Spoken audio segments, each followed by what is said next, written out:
Welcome back to part 3 of this cool dagger build. Really unique piece. You just watched us do the rough grinding in the last video, and now we're going to move on to the heat treating, or the quenching and the tempering more specifically, which is actually kind of boring to watch because I do it all in the heat treating oven. I'm not like using a forge and putting it in and out and doing all that stuff. And I basically want to save this video for actually talking about heat treating and maybe debunking a couple myths. I'm not going to really go into a whole lot of detail, but just to give everyone an educated overview of what heat treating is. So what I need to do now is go ahead and put this in the oven. This is a Damascus steel. It's 1080 and 15N20. So it's a high carbon steel. It's really simple. And this is one of the heat treating ovens that I have here in the shop. I'm going to go ahead and place this in here. Now when I put this in here, I always want to make sure that I'm positioning it in a way that I can grab it quickly and easily with tongs when it's time to actually do the quench. So right there should be fine. I'll be able to take that out quickly. And I need to program the oven. Now every type of steel, for the most part, has a different heat treating recipe. They developed program 7. I'm going to do 2 segments.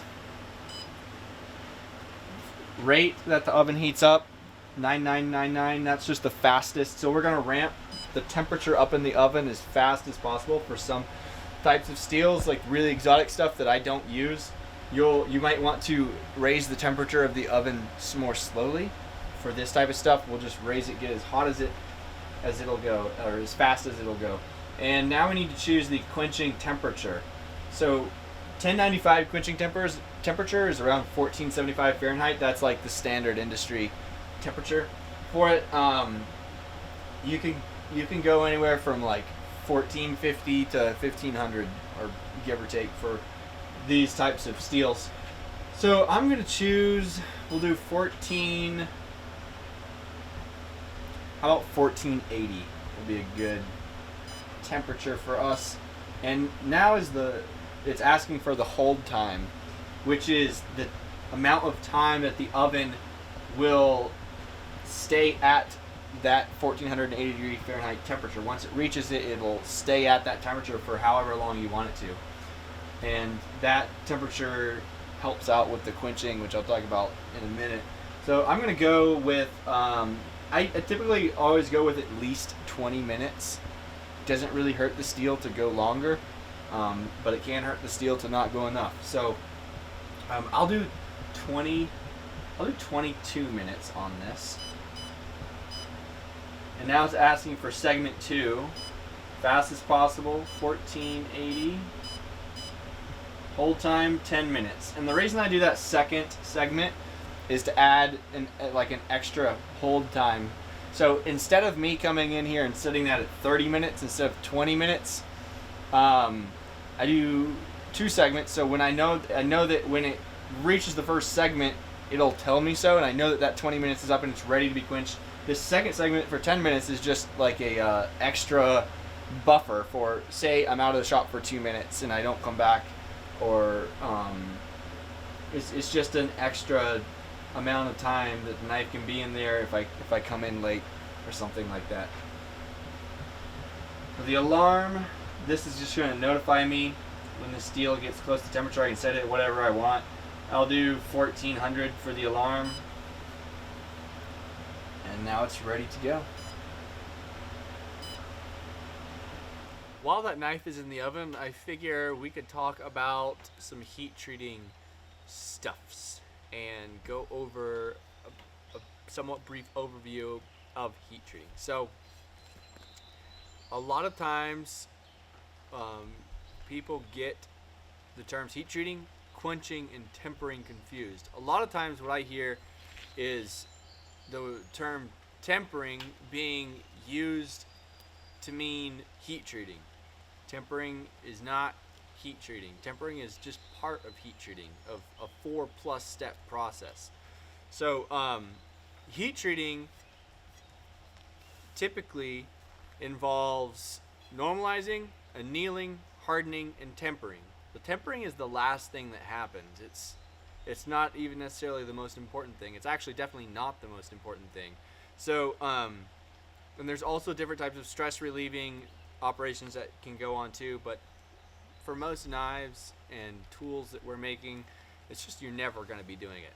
So normalizing, that is one of the most important things. It often gets confused with annealing. Annealing and normalizing kind of get interchanged, or sometimes people don't know about normalizing at all and they totally leave it out, which causes an array of problems down the road. So after you forge something, let's say you take a round bar, which is often what I start with when I forge a knife, and you forge it into a kukri. So going from a round bar to a kukri is a big change. That steel is being manipulated and stretched and deformed in all different ways, and the steel has grain in it, kind of like, you can think of it kind of like a tree grain, even though it's not exactly like a tree grain, but let's just say it's similar to that. So when you change that steel and you form it into a kukri, it's being twisted and gnarled and it's all deformed, kind of like a burl. And if you ever try to make something out of wood and you want it to be structural and strong, you don't want to use burl wood. You want to use nice straight grained pieces of wood. Like if I'm making an axe handle, I use straight grained lumber, not twisted and knotted, because it would break when you use the tool, right? So the same thing applies with steel. What normalizing does is take deformed, twisted grain and make it into nice, straight, even grain. So what it does is it, first of all, makes all of the grains in the steel the same size, and it makes them even throughout the workpiece. The normalizing reduces stresses that are in the steel. It is going to prevent warping when you go for the quench, and it can also help your edge retain its sharpness longer. And that comes more in when we do subsequently lower temperature normalizing cycles. So the first normalizing cycle, the way you actually do it, is you heat up the blade after you forge it to critical temperature. Usually going to be around 1650 degrees Fahrenheit. It can change a little bit, but you'll bring it up to that temperature. You'll maybe let it sit for a couple minutes, and then you'll let it air cool. And once it goes to a black heat, when it becomes magnetic again,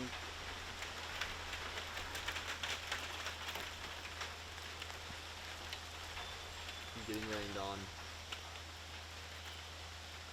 When that steel goes to a black heat, then the normalizing is over, and you have that nice even grain structure. But what you can also do, which is important if you're making a knife or something with a blade, is to take subsequently lower temperature normalizing cycles. This is called thermal cycling, and it reduces the size of the grain. So after that first normalizing cycle, you're not really making the grains even throughout, you're just changing the size of the grain.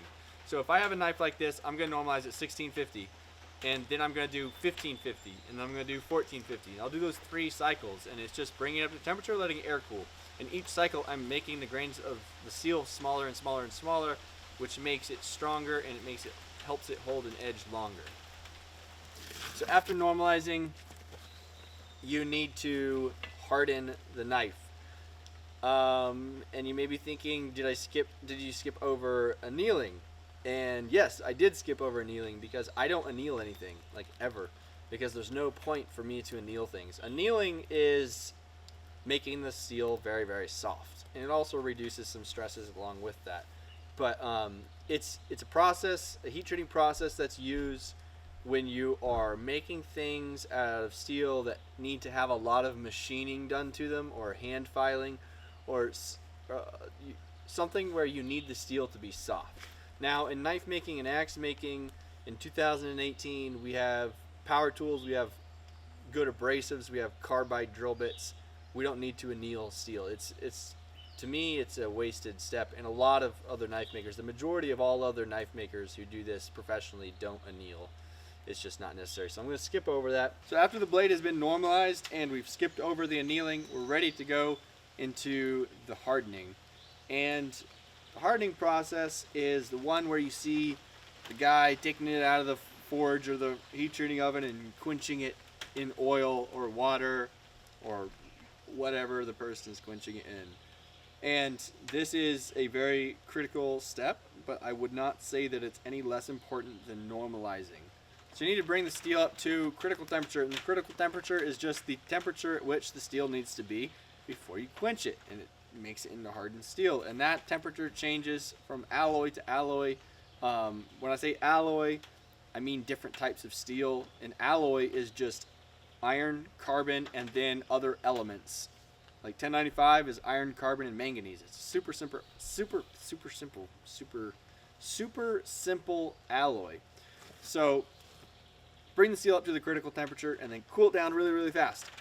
And the rate at which you cool it also changes depending on the type of alloy that you're using. What I'm trying to say here is that there's no one recipe for all steels. Everything's going to be different. So you cool it down from critical to a certain temperature in a certain amount of time, and that creates hard steel. The type of quenching medium that you use is really important. I feel strongly that you should purchase real quench oil and not use stuff that you buy from the grocery store or that comes out of your old half-ton truck. So a lot of people are using canola oil or use motor oil, and I think that that is a waste of your time, and you're not doing yourself any good. You're not learning anything. You're learning how to do something the wrong way, and that causes bad habits. There's so much information on the internet about recipes for different steels. There's even an app. It's called Heat Treat. You can get it on your phone, and it has the recipes for every single steel. So you can buy these engineered quenching oils online. You can buy 5 gallons delivered to your door, anywhere from $70 to $140. And I'll put the link in the description below to where you can purchase that oil. And that oil will last you a long time. And it's an investment purchase. And that will help you learn how to do things correctly down the road. So you have different speeds of oils for different steels. You have different critical temperatures for different steels. And you combine these different things and you get hard steel. That's the quench. I could also talk about really quickly about agitating, just because I think that's an important thing. It's also really simple to do that some people may not understand. When you see me quench something, when you see me quench this dagger in this video, you're going to see me moving it in and out of the oil.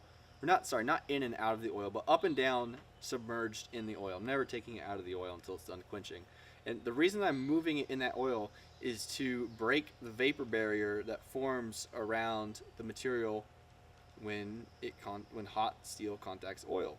It forms vapor, and when there's a vapor barrier around the hot steel, the fresh oil is not getting to the material and actually cooling it down at the rate that it needs to cool down at. So in order to break that vapor barrier, you agitate the steel vertical up and down, and that also allows the oil to have a longer life. You're not overheating the oil. So it does 2 things. That's really important to agitate while you're quenching. After you've transformed the steel into hard quenched steel, it's time to temper. And tempering is probably the most simple and easiest part of the heat treating process to actually do. It reduces the brittleness in the steel and reduces the hardness in the steel, but it adds toughness to the steel. You gotta understand that hardness and toughness are 2 different things. Tempering uses a lower temperature range to actually achieve that heat treating process. When we're doing the hardening and the normalizing, we're up over 1,000 degrees. Well, it's red hot, which is really hot, and you need specialized tools to do that. When you're doing tempering, you can do it in a household oven or a toaster oven or with a propane torch from the hardware store. So typically you're going to heat that steel back up to around 400 degrees Fahrenheit. Depending on the alloy, this is a constant theme here, depending on the alloy determines what your temperatures are for heat treating.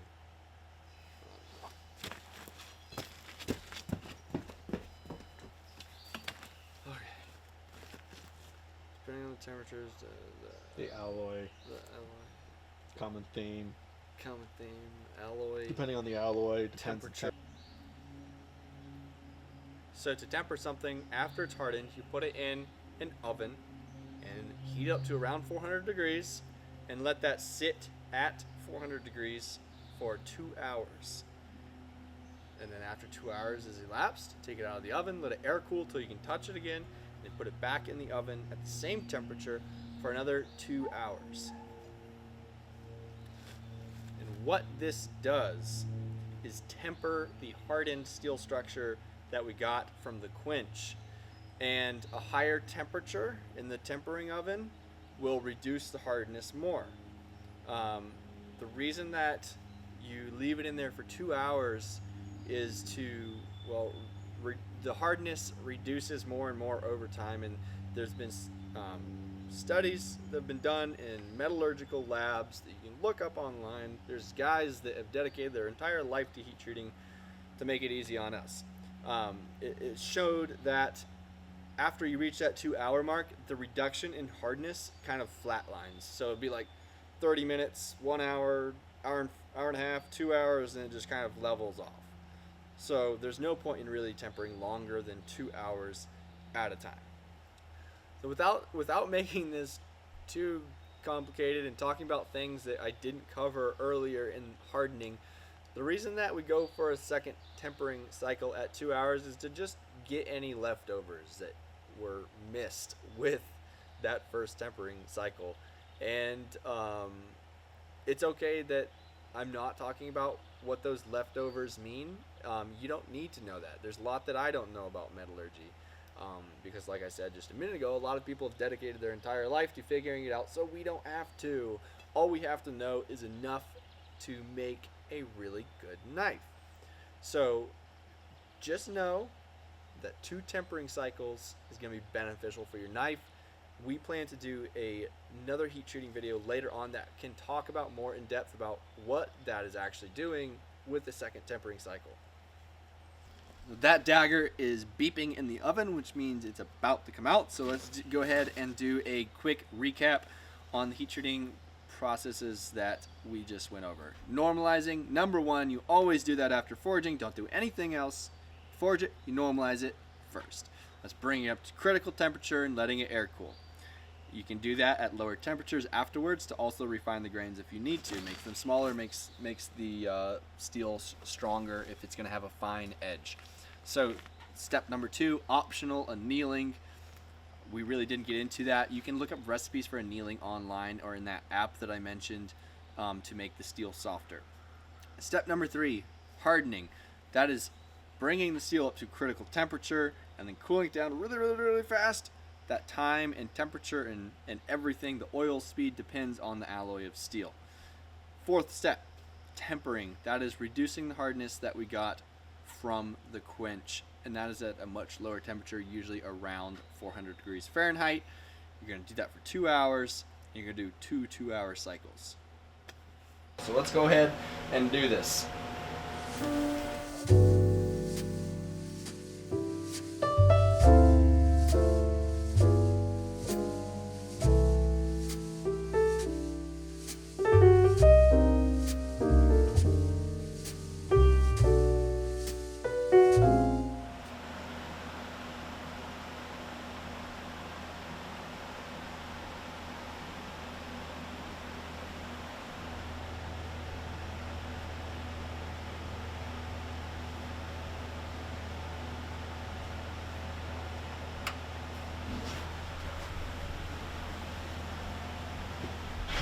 Thank you for sticking it out and watching this video, part 3. If you are a knife maker and you're getting into heat treating, then I hope that this video was informative for you, and you can use some of the links that I put in the description below to get quench oil and look up different steels and just get out there and do it yourself.